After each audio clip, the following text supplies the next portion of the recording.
அனைவருக்கும் அன்பு வணக்கம். தி வீக்லி பஞ்ச் இந்த நிகழ்ச்சியில் மீண்டும் உங்களை சந்திப்பதில் மிக்க மகிழ்ச்சி நண்பர்களே.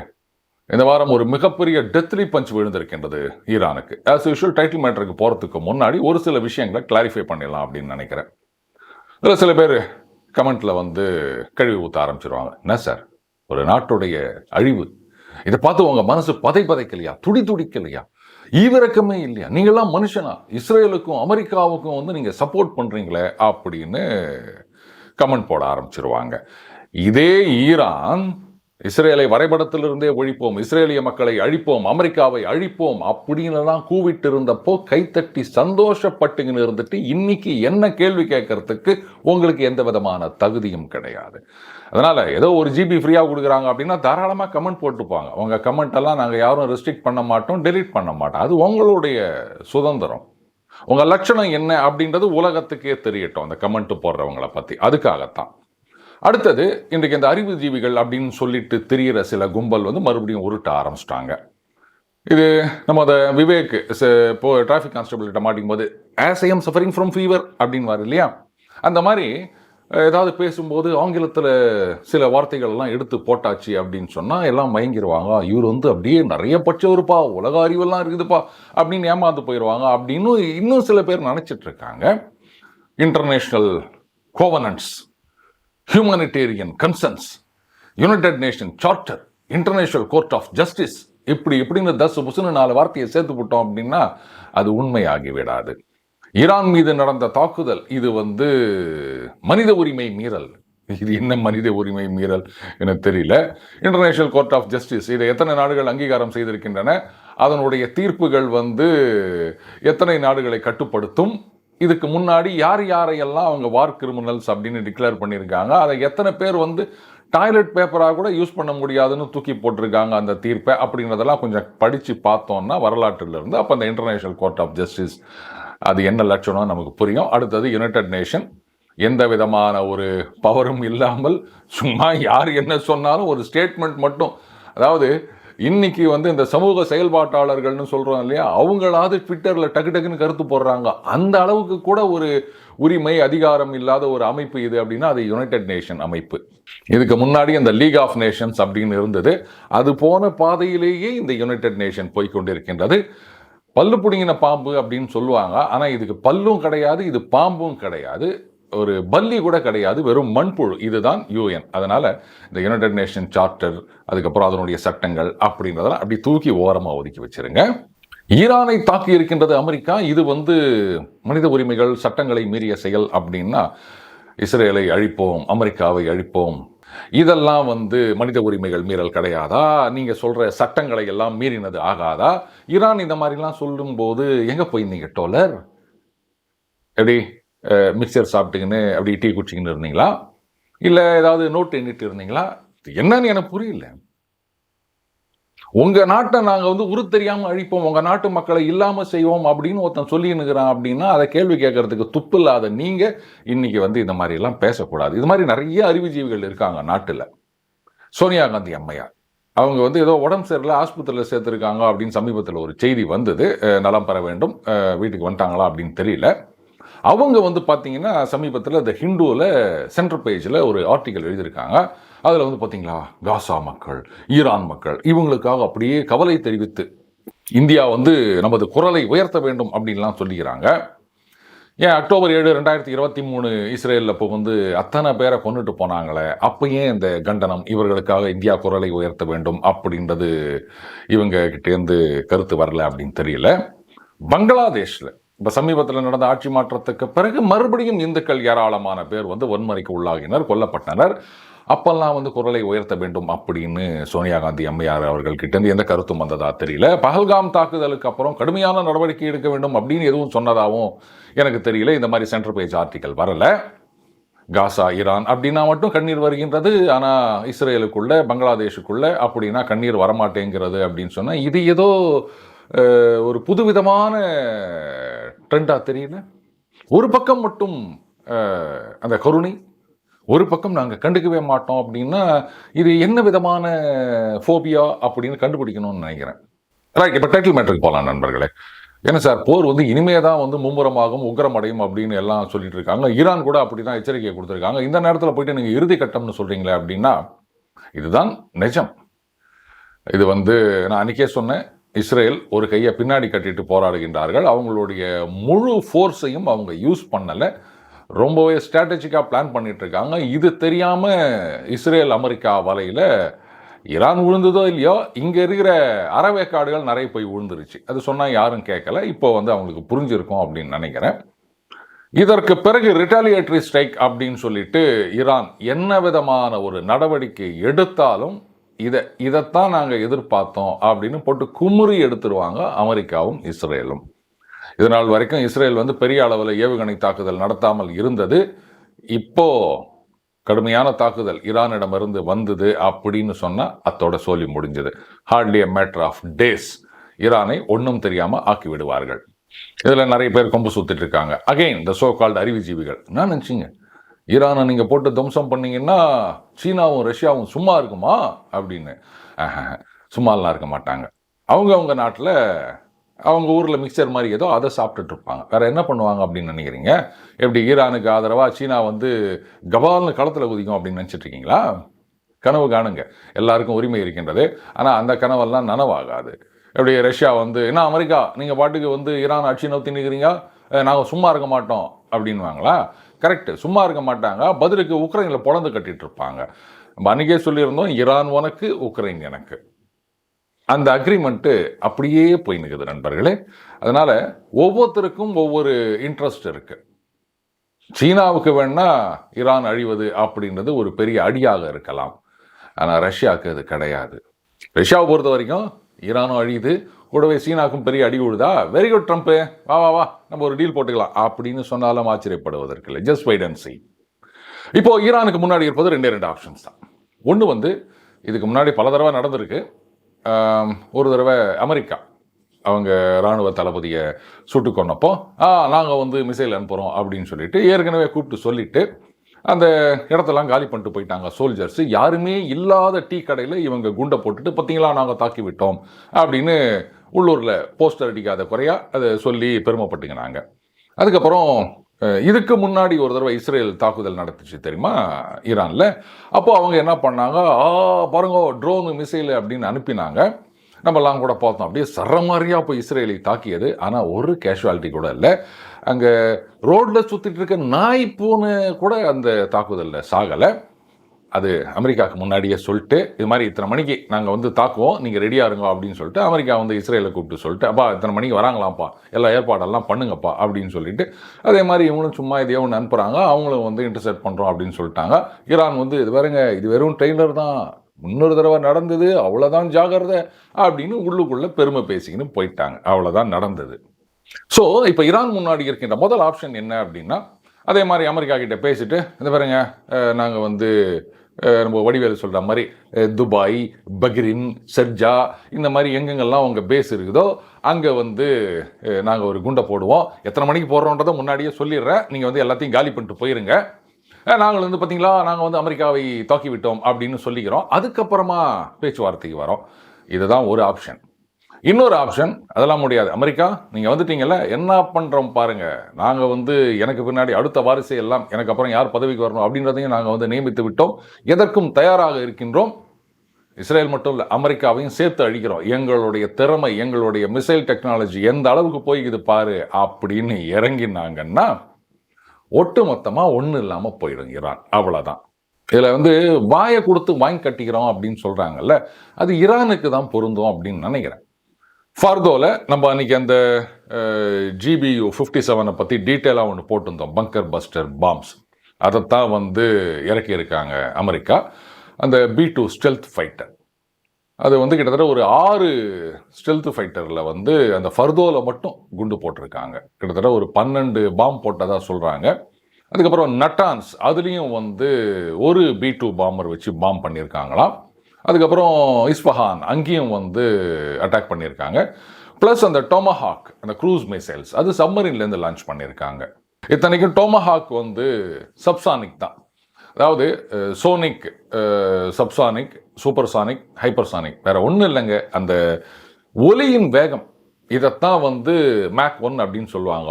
அதோ அந்த ஒலியின் வேகத்துக்கு போனால் அது வந்து சோனிக், ஒலியின் வேகத்துக்கு அதிகமாக போனால் அது சூப்பர்சானிக், ஒலியின் வேகத்துக்கு கம்மியாக போனால் அது வந்து சப்சானிக். இவ்வளோதான், வேற ஒன்றும் இல்லை. டொமஹாக் அப்படின்றது வந்து சப்சானிக் தான், ஒலியின் வேகத்தை விட குறைந்த வேகத்தில் போகின்ற ஒரு மிசைல்.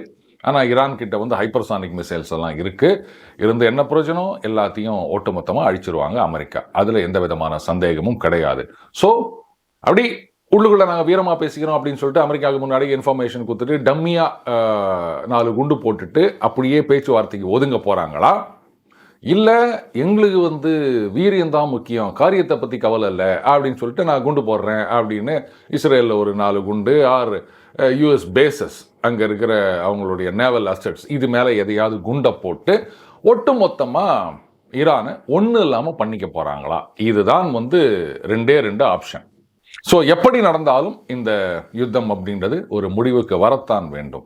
அதனால தான் சொன்னேன் இது இறுதி கட்டம் அப்படின்னு. மறுபடியும் நிறைய பேர் பைத்தியகார்த்தனமாக இந்த மாதிரி தான் கேட்டுட்டு இருக்காங்க. என்னங்க அந்த பிரிட்டன், ஜெர்மனி இந்த மாதிரி நாடுகள் அவங்களே சும்மா இருக்காங்க, அது என்ன மீன் பண்ணுறாங்க அப்படின்றது உங்களுக்கு தெரியும்னு நினைக்கிறேன். இங்கே இருக்கிற சில பேர் வந்து இப்படி பொங்கிக்கின்னு இஸ்ரேலுக்கு சப்போர்ட் பண்ணிட்டு இருக்கிறாங்களே அப்படின்னு அவங்கள பார்த்து நானும் கேள்வி கேட்கலாம். பாகிஸ்தான், பங்களாதேஷே சும்மா இருக்காங்க, நீங்கள் ஏன்டா கடந்து குதிக்கிறீங்க? ஆர் இந்த இடதுசாரி லெஃப்ட் லிபரல் எக்கோசிஸ்டம் அப்படின்னு கூட நம்ம கேட்கலாம் இல்லையா? பாகிஸ்தானில் ஏதாவது போராட்டம் நடந்ததா? பங்களாதேஷில் அமெரிக்கா இஸ்ரேலை எதிர்த்து நாங்கள் வந்து கண்டனம் தெரிவிக்கிறோம் அப்படின்னு யாரும் ஊர்வலம் போனதா தெரியலையே.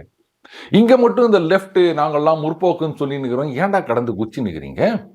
அவனுக்கே இல்லாத அக்கறை உனக்கு எங்கே வந்தது? இப்போ புரியுதுங்களா விஷயம்?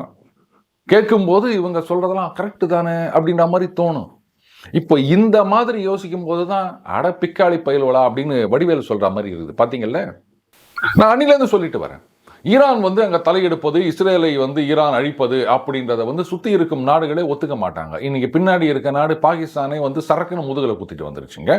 இதில் இன்னொரு விஷயம், ரைட்டு என்ன பண்ணுறது, அமெரிக்க ஜனாதிபதியே வந்து நான் அதை பண்ணிட்டேன் இதை பண்ணிட்டேன் இதெல்லாம் யாரும் கண்டுக்க மாட்டீங்களா அப்படின்னு பில்டப் கொடுக்கும்போது நாமெல்லாம் ஒரு சாதாரண ஆம் ஆத்மி நாம் சொல்லிக்கிறதுல தப்பே கிடையாது நண்பர்களே. கடந்த திங்கட்கிழமை அன்னைக்கு நம்ம ஒரு பதிவு போட்டிருந்தோம். அதில் வந்து ட்ரம்ப்புக்கு அமைதிக்கான நோபல் பரிசு மீது ஆசை வந்து விட்டது அப்படின்னு நம்ம விளக்கமாக சொல்லியிருந்தோம். அதை பாருங்கள். ஸோ அண்ணன் ட்ரம்ப்பை பொறுத்த வரைக்கும் இந்த செகண்ட் டேர்மில் எப்படியாவது அந்த நோபல் அமைதிக்கான பரிசு வாங்கினோன்னு முடிவு பண்ணிட்டார் போல இருக்குது.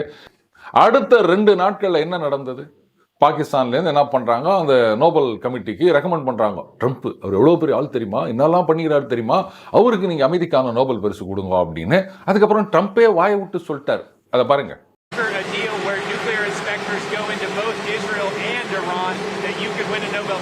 And they might even rename it the Trump Peace Prize. If you hear those, what do you think of that? Well, they should give me the Nobel Prize for Rwanda and if you look the Congo, or you could say Serbia, Kosovo, you could say a lot of them. You could say, I mean, the big one is India and Pakistan. I should have gotten it 4 or 5 times. நான் இவ்வளோலாம் பண்ணிக்கிறேன், ஏதோ ஆப்பிரிக்காவில் இங்கே வந்து ஒப்பந்தம் போட்டுக்கிறேன், அங்கே போட்டுக்கிறேன், எனக்குலாம் கொடுக்க மாட்டீங்களா அப்படின்னு வெளிப்படையாக கேட்கவே ஆரம்பிச்சிட்டாருங்க. நண்பர்கள் சில பேர் வாட்ஸ்அப்பில் அனுப்பிச்சிருந்தாங்க, எப்படி சார் அவர் நினைக்கிறதெல்லாம் உங்களுக்கு தெரியுது அப்படின்னு. வேற ஒன்றும் இல்லைங்க, அதாவது அந்த 360 எதையுமே பார்க்க ஆரம்பிச்சிங்க அப்படின்னு சொன்னால் இந்த வெத்தலையில் மை போட்டு பார்க்குற மாதிரி எல்லா விஷயங்களும் பளிச்சுன்னு தெரியும். நாம் வந்து ஒரு 45 டிகிரி 30 டிகிரி அதுக்கு மேலே பார்க்க மாட்டேங்கிறோம், டைம் இல்லை. அதுதான் ஒரு முக்கியமான விஷயம். அதனால் யாரையும் குறை சொல்ல முடியாது. இப்போ ஒன்று செய்யலாம், சரி சண்டையை நிறுத்தினதுக்கு தான் வந்து நோபல் பிரைஸ் கொடுக்கல, இப்போ சண்டையை ஆரம்பிச்சுட்டு அதை நிறுத்தினா கரெக்டுங்க. இப்போ ஈரானோட வந்து ஒரு அணுசக்தி ஒப்பந்தம் போட்டுக்கின்னு இனிமேல் நீங்கள் அணுகுண்டே தயாரிக்கக்கூடாது, உங்களுடைய நியூக்ளியர் ஃபெசிலிட்டி எல்லாத்தையும் வந்து you should open for inspection அப்படின்னு ஒத்துக்கினாங்கன்னு சொன்னால் அதுக்கப்புறம் ஈரானை மெயின் ஸ்ட்ரீமில் கொண்டு வந்துடுவாங்க, தடைகள்லாம் நீங்கும், அங்கே வந்து அமெரிக்க கம்பெனி எல்லாம் போயிட்டு இன்வெஸ்ட் பண்ணுவாங்க, அமைதி அப்படியே திரும்பும். இதை வச்சு வந்து நோபல் பரிசு கொடுக்கலாம் அப்படின்னு நினைக்கிறேன். ஆனால் பாகிஸ்தான் தான் என்ன பண்ணுவாங்கன்னு தெரியல. இந்த பக்கம் சீனா காத்து நிற்கிறாங்க. இது வந்து டபுள் வேமி ஃபார் சைனா.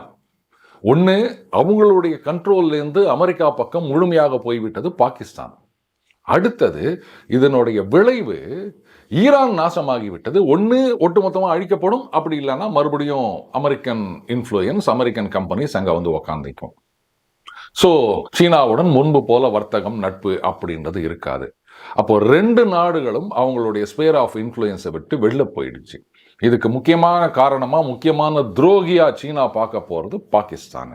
உங்களுடைய முதல் அடி என்னவா இருக்கும் அப்படின்னா, என்ன தம்பி எத்தனை நாள் ஆச்சு, வட்டியும் வரல அசலும் வரல, என்ன நினச்சிட்டு இருக்கீங்க, முதல்ல பணத்தை எண்ணி வைங்க.